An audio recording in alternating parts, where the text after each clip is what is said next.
You think Santa Claus will come now? When adults are actively involved in children's play, they notice when problems are developing. Yes, you want to touch Emily, huh? She wants to give you the Play-Doh. By explaining a child's actions to other children, they can help children see things from another child's point of view. This often helps to diffuse small problems before they become conflicts. I think she wants it. Put it in your mouth already. And you're trying to fill the bucket with water? We need another bucket, don't we? Another prevention strategy is to continually evaluate the setting to see whether children have enough space and materials for their play. Look, Miss Liz has some bubbles. Here we go. We can wash the animals in those bubbles. If problems over sharing are developing, adults can provide more materials or show children where they can get another toy. I just find that when you do provide ample materials, the problems that mainly exist with the toddlers are more space issues or taking turn-like issues, and they usually tend to resolve it themselves if you allow them the time to do that without running to them and snatching it. They usually work them out themselves. Sometimes you do have to intervene and help them work out a compromise, but for the most part, if you provide the materials for them in an active learning setting, they will work out their conflicts and come to compromises on their own, just as she's found something else to fill. So I don't see too many conflicts beyond that, other than sharing territory that exists with the toddlers. Letting children know what is about to happen and supporting them during the transition is another important strategy for reducing conflict. Okay, we're only gonna go outside for a little bit just to get some fresh air. By informing infants and toddlers when they are about to be picked up, diapered, or have their noses wiped, You need to change your diaper, Dayla, okay? adults sustain their sense of security. I'm gonna go get you food. It's also important to let them know when adults need to leave for breaks or other reasons. Hi, Sophie. Sophia's right there. You try to give Drew his pacifier.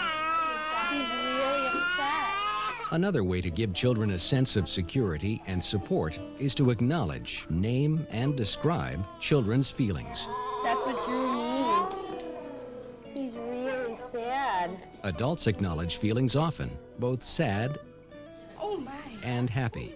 Using these strategies to help children feel secure and comfortable can help to prevent many conflicts.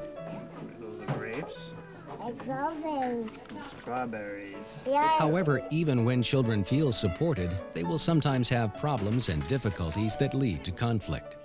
The following strategies, presented in the next part of the video, will help adults respond to children at these times.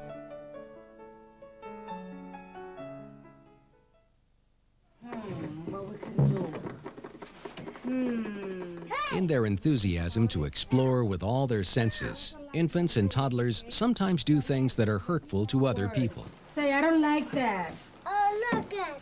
To help children learn to express their wants and needs without hurting others, it is helpful for adults to view such behaviors as mistaken rather than bad, and to respond by encouraging children to talk through problems rather than by punishing or scolding them. Adults also stop harmful actions as they occur and state limits in positive terms, saying what is wanted rather than repeating what is not wanted. Uh-oh. The floor is all wet now. Look, try to keep it in here. Terry, let's pour it inside. These positive statements help children grasp what they can do. I'm worried about pulling on my glasses. They'll get broken. Jacob, I'm feeling really worried that hurting might happen.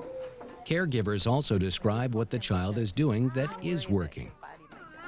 So you're just not tickling with the glasses. Such positive limit setting helps children learn alternative ways to interact with others. So he's tickling you and you're not tickling him now. So that solved it, didn't it? By responding positively to children's initiatives, adults can maintain a continued, caring, and warm relationship with the child. These limit-setting strategies help to reduce children's distress and to prevent hurtful behavior. Adults will often need additional strategies to encourage children's problem-solving during their struggles with materials as well as their conflicts with others. The next section of the video presents 6 strategies adults can use to support infants and toddlers in resolving problems and social conflicts. Words will occasionally appear on the screen to highlight the adult's strategy and the child's response. You throwing it to Natalie? The strategies in problem solving are designed to support children in different age groups and at different language abilities. And the strategy that we're going to see first with conflicts with infants and toddlers is very important with all the different age groups. Approaching calmly. You throwing it to Natalie? You throwing the ball? The adult approaches calmly, gets down on the child's level, and maybe reaches out and reassures them with a gentle touch. In infant and toddler conflicts, children are very upset. They're screaming and crying and pulling, maybe biting, and the adult needs to stay calm and reassure them because it is a very upsetting moment for children. Okay. Chris wants to use this one. Do you think you can trade with Jacob? So staying calm and keeping a calm tone of voice really can help to de-escalate the intense emotion that's happening. So in this step, the adult simply gets down on the child's level and maybe gently puts their hands on the children to reassure them that you're there and you're going to help.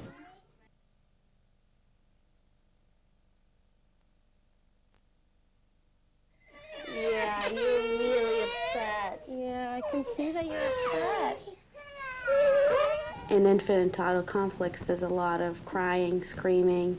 There's a lot of body movement for the children to tell us, you know, what the problem is. And by the teacher looking and observing what the children are doing, she can come into the problem and acknowledge the children's feelings and really describe their feelings to them. That chair, Silas. Amelia Niece is sitting in that chair right now. You're really upset about that, aren't you? You're really upset. You really want that chair, don't you? The strategy of acknowledging feelings means simply to name the child's feelings, to say you're feeling upset. Now, infants may not understand or will not understand right away what you mean, but they hear your tone of voice, and eventually they will understand what those words are. And as toddlers and preschools begin to use those words. So naming and acknowledging feelings in this way helps them to know that you really understand and accept their feelings, and they can fully empty out those feelings and be able to calm down. You're feeling so sad. You're really sad. No, you want to play with the ones with Joey? Yeah. We have a problem over here. Yeah, I know. You really want to play with that. You seem really upset. In this strategy, gathering information, you're going to be looking to see what's happening. With infants, you're not going to be asking questions. You're just going to simply be looking for gestures. They're pulling on the cup. They're grabbing for the truck. Information about what the problem is, and you're going to describe that back to them so they'll know that you understand really what's going on and what's upsetting them, what it is that they want. Yeah, there's a problem over there. It's hard to put that on. Marcella, you want to help?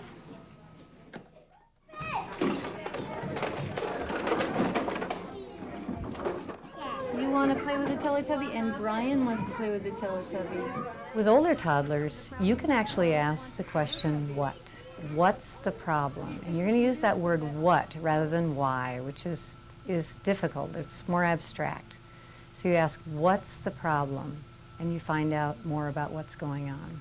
The problem, Silas. That is not a motorcycle, that's a truck. It's not a motorcycle, it's a truck. Yeah. Okay. So there's no problem? is the problem? Is it a problem? No? Yeah? What do you think the problem is? What happens? Were you trying to open the door? And Terrell, were you trying to close the door?